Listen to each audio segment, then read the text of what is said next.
Cameraman को देखते हैं जो स्टूडियो में दो मॉडल्स की तस्वीरें बना रहा था। जब उन मॉडल्स लड़कियों का काम खत्म हो जाता है तो उनमें से एक तो अपने घर चली जाती है और जब दूसरी लड़की वहाँ से जाने लगती है तो कैमरामैन उसे किडनैप अगवा कर लेता है। उस लड़की को बेहोश कर दिया था। जब उसको होश आता है तो वो खुद को बंधा हुआ पाती है। वो लड़की बहुत ज्यादा डरी हुई थी और कैमरामैन से बार बार यही कह रही थी कि प्लीज मुझे छोड़ दो, पर वो उस लड़की की एक भी बात नहीं सुनता। फिर वो एक बॉक्स निकालता है जिसमें किसी की राख थी। वो उसको लड़की के पास रखकर उसका गला काट देता है और जब वो ऐसा कर रहा था तो उसका खून उस राख में गिरता है। अगली सुबह जब कैमरामैन की सेक्रेटरी आती है तो उसे उस लड़की की लाश नजर आती है जिसको कैमरामैन ने मार दिया था। पर जैसे ही वो पीछे मुड़ती है उधर वो अपने बॉस की लाश को भी देखती है। तभी वो पुलिस को बुलाती है। छानबीन करने के बाद पता चलता है जरूर उस लड़की को तो कैमरामैन ने मारा है, पर अभी ये राज ही था कि उस कैमरामैन को किसने मारा। जब वो उस कैमरामैन के गले को देखती है तो उस पर किसी के काटने के निशान थे। उसकी लाश को देखकर ऐसा लग रहा था कि जैसे उसका मांस किसी ने खा लिया हो। इसके बाद हम कहानी में दो न्यूज रिपोर्टर्स लड़कियों को देखते हैं जो काबिल तो बहुत थी पर उनका कोई भी यकीन नहीं करता था। वो जब दोनों अपने ऑफिस में जाती हैं तो उनका बॉस उनसे कहता है कि इस केस के बारे में पता करें कि आखिर उस कैमरामैन की मौत कैसे हुई, उसे इतनी बेदर्दी से किसने मारा। अब वो दोनों एक लैब की लड़की से मिलती हैं। वो उसको होटल में खाना खिलाती है और इस केस के बारे में पूछती है। वो लड़की उन दोनों रिपोर्टर्स को बताती है कि उस कैमरामैन ने तो लड़की को मारा है। हमें उसके घर से कुछ मोमबत्तियां मिली। उन्हें देखकर ऐसा लग रहा था कि जैसे वहाँ पर कोई रिचुअल, कोई जादू हुआ हो और कैमरामैन की गर्दन पर किसी के दांतों के निशान थे कि जैसे किसी ने उसके गले को चबा कर खाया हो। ये दोनों जब ये सुनती है तो काफी परेशान हो जाती है और सोचने लगती है कि ऐसा आदमखोर कौन हो सकता है जो इंसानों को ऐसे खौफनाक तरीके से खा रहा हो। इसके बाद हमें सैंड्रा नाम की एक लड़की दिखाई जाती है जो योगा करके अपनी गाड़ी की तरफ जा रही थी। जैसे ही वो अपनी गाड़ी में बैठने लगती है तो कुछ लोग आकर उसकी गाड़ी को चुरा कर ले जाने वाले थे, पर तभी जब वो गाड़ी को चुरा कर भाग रहे थे तो पहले ही सैंड्रा की गाड़ी में कोई मौजूद था जो उनको काफी बुरी तरह मारता है और फिर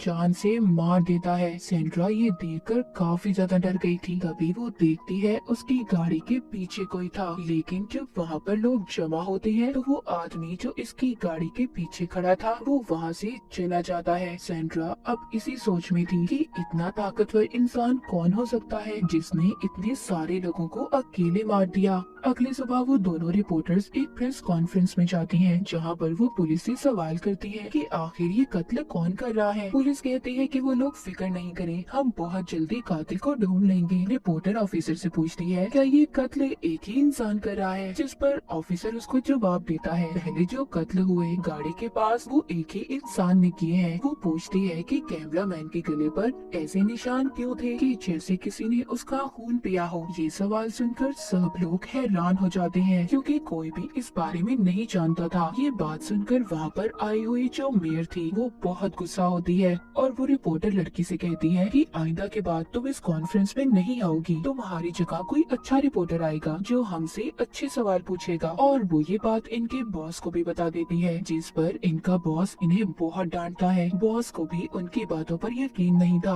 वो पूछते हैं कि आखिर तुम्हें ये खबरें देता कौन है। वो कहती है हमारे खास लोग जो पुलिस में शामिल हैं। जब ये दोनों अपने घर पर थी ये सोचती है कि क्यों ना हम अपने अकाउंट पर कुछ पोस्ट करें इन सब कत्लों के बारे में, क्या पता हमें कुछ पता चल जाए। तभी इन्हें लैब में काम करने वाली लड़की का फोन आता है। वो उन्हें बताती है जिन भी लोगों का हमने डीएनए का टेस्ट किया है वो एक ही आदमी है जो सबको मार रहा है, पर जो उस मॉडल लड़की की मौत हुई वो तो कैमरामैन ने ही की थी। अब ये दोनों इन सब बातों का पता करने कैमरामैन के ऑफिस में जाती हैं जहाँ पर सबसे पहला कत्ल हुआ था। जब ये वहाँ पर जाती हैं तो वहाँ पर इन्हें एक बॉक्स मिलता है। ये वो ही था जो हमने कहानी के शुरू में कैमरामैन के हाथ में देखा था, पर अब उस बॉक्स में राख नहीं थी। छानबीन करने पर इन्हें जादू का सामान भी मिलता है जिसे देखकर इन्हें पता चलता है कि यहाँ पर जरूर किसी ने कोई जादू किया होगा। वो दोनों सब चीजें देखकर सोचती है कि जरूर वो कैमरामैन किसी कल्ट, किसी ग्रुप का आदमी होगा जिसने यहाँ पर जादू करके किसी को जिंदा किया है, और वो वही इंसान है जो जिंदा होकर अब सबको एक एक करके मार रहा है। अब जब सब इन दोनों को पता चल गया था, लेकिन ये दोनों सोचती है बिना सबूत भी कोई भी इनकी बातों पर यकीन नहीं करेगा, इसलिए ये दोनों फैसला करती है कि पहले ये सबूतों को इकट्ठा करेंगी। उधर सेंड्रा, जो कि उस हादसे के बाद हॉस्पिटल में थी, उसका भाई भी वहाँ पर आता है। सेंड्रा का भाई पुलिस ऑफिसर से पूछता है क्या यहाँ पर कोई खतरा तो नहीं है। ऑफिसर कहता है फिक्र नहीं करो, तुम्हारी बहन यहाँ पर महफूज है। फिर वो जब अपनी बहन से मिलता है, सेंड्रा उसे बताती है उस रात मैंने एक आदमी को देखा था जो बहुत खतरनाक था, और मुझे लगता है कि वो मुझे भी नहीं छोड़ेगा, मुझे भी मार डालेगा। सेंड्रा ये बात कर ही रही थी, तभी वहाँ पर वो आदमी आ जाता है जो सेंड्रा को मारने के लिए आया था। उधर सेंड्रा का भाई उसे एक क्रॉस लॉकेट देता है, कहता है इसे पहन लो, गॉड पर यकीन रखो, तुम्हें कुछ नहीं होगा। पर वो अब अंदर आ चुका था जो एक गार्ड को मार रहा था। ये देखकर एक पुलिस ऑफिसर उस पर गोली चलाती है, और गोली की आवाज सुनकर और भी पुलिस वाले वहाँ पर आ गए थे, लेकिन वो आदमी उस ऑफिसर को मारकर उसका खून पीने लगा था। इसके बाद वो सेंड्रा के पास जाता है उसे मारने के लिए, तभी वो उसके गले में जब क्रॉस वाला लॉकेट देखता है तो डर जाता है और भागने लगता है। ऑफिसर भी वहाँ पर आ गया था जो सेंड्रा को बचाकर उसे घर भेज देते हैं, और यहाँ पर हमें पता चलता है कि वो आदमी कोई आम इंसान नहीं था, वो एक ड्रैकुला था जो सिर्फ रात को बाहर निकलता था। और ये यहाँ पर आया कैसे, ये हमें कहानी में आगे जाकर पता चलेगा। इसके बाद हमें एक लड़की दिखाई जाती है जो अपने काम से वापस घर जा रही थी। जब वो गाड़ी में बैठती है तो ड्रैकुला पीछे से आकर उसके गले को पकड़ लेता है, उसे मारकर उसका खून पीने लगता है। अगली सुबह दोनों रिपोर्टर्स को उनका बॉस कहता है मैंने आज नया शो शुरू किया है जिसमें लोग हमें अपनी राय देंगे कि कातिल कौन है, और उनको इस केस पर बहुत से मैसेज भी आना शुरू हो जाते हैं जिसमें लोगों ने उन्हें अपने अपने ख्यालात बताए थे कि ऐसा क्यों था और इसके पीछे राज क्या था। वो दोनों रिपोर्टर लड़कियां कुछ लोगों के नामों को चुन लेती हैं और उनसे बात करने की भी कोशिश करती हैं। उधर सेंड्रा का भाई भी उसे अपने घर ले आया था। वो बताता है कि यहाँ पर कैमरे लगे हुए हैं, तुम फिक्र नहीं करो, तुम्हारी जान को खतरा नहीं होगा। तभी सेंड्रा रिपोर्टर की वीडियो देखती है जिसमें वो कह रही थी कि इस केस के बारे में कोई भी अगर कुछ भी जानता है तो हमें जरूर प्लीज बताएं। सेंड्रा अपने भाई से कहती है कि मैं भी इनसे बात करना चाहती हूँ। उधर ऑफिस में दोनों रिपोर्टर लड़कियों से अब एक लेडी बात करती है। वो कहती है कि मैंने आप लोगों की खबर को पढ़ा जिसमें आपने एक कैमरामैन का जिक्र किया था। उसी आदमी से 1 साल पहले मेरी बात हुई थी क्योंकि मैंने उस वक्त ड्रैकुला के ऊपर एक किताब लिखी थी। उस किताब में एक आदमी का जिक्र था जो बहुत खतरनाक था।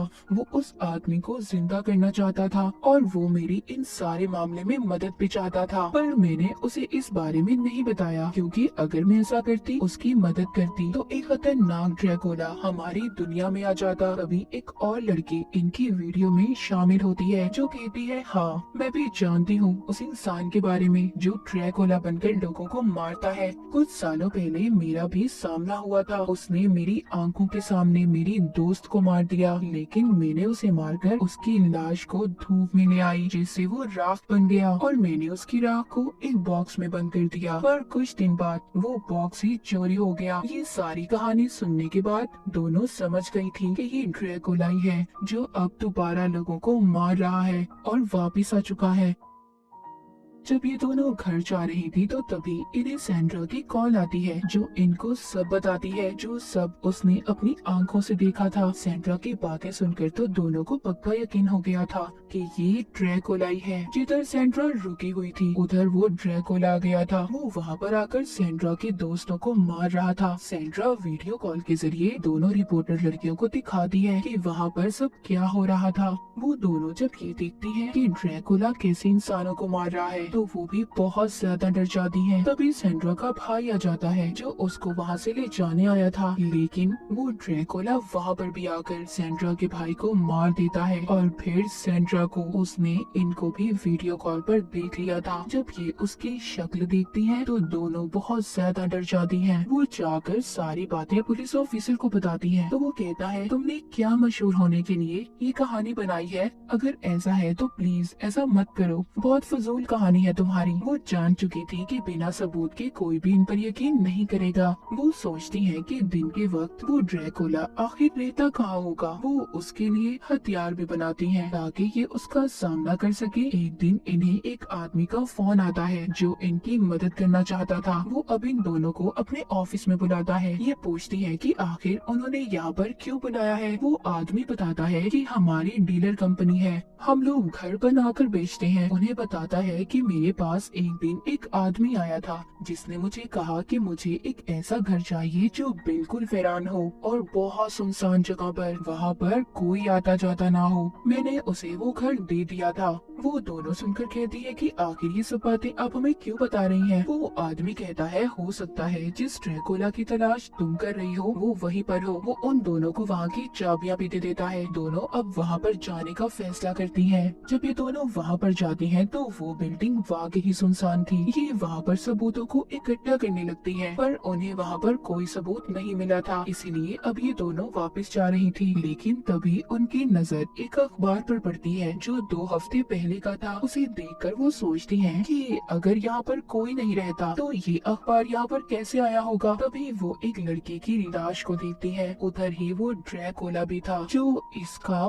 पाँव पकड़ लेता है और इन पर हमला कर देता है। ये दोनों जब यहाँ से भागने की कोशिश करती हैं तो ड्रैकुला ने इनको पकड़ लिया था और बहुत मारता है। उनका खून पीने की भी कोशिश करता है, लेकिन वो दोनों भी हार नहीं मानती, उस पर हमला करती है। ड्रैकुला एक रिपोर्टर को तो बहुत मारता है और उसे बेहोश भी कर देता है और दूसरे रिपोर्टर का खून पीने के लिए उसकी तरफ बढ़ रहा था, पर वो भागकर सूरज की रोशनी में आ गई थी। इसके बाद ड्रैकुला दोबारा से उसकी तरफ जाता है जो भी होश थी, पर अब उस लड़की को भी होश आ गया था और वो एक लकड़ी उठाकर ड्रैकुला को मार देती है जिससे वो बेहोश हो गया था। ये दोनों खींचकर उसे सूरज की रोशनी में ले आई थी जिससे वो दोबारा राख में बदल गया था। इसके बाद हम कुछ दिन बाद की कहानी को देखते हैं। दोनों रिपोर्टर्स बहुत ज्यादा जख्मी थी। कोई भी इनकी बातों पर यकीन नहीं कर रहा था कि इन्होंने एक ड्रैकुला को मार दिया। इसीलिए ये दोनों अब ये फैसला करती हैं कि ये दोनों प्रेस को छोड़ देंगी और शादी करके कहीं दूर रहने लगती हैं। कहानी के आखिर में हम एक छोटी बच्ची को देखते हैं जो एक लेडी को ड्रैकुला की राख एक जार में दे रही थी। हम देखते हैं उसके नाखून बहुत बड़े थे जैसे कि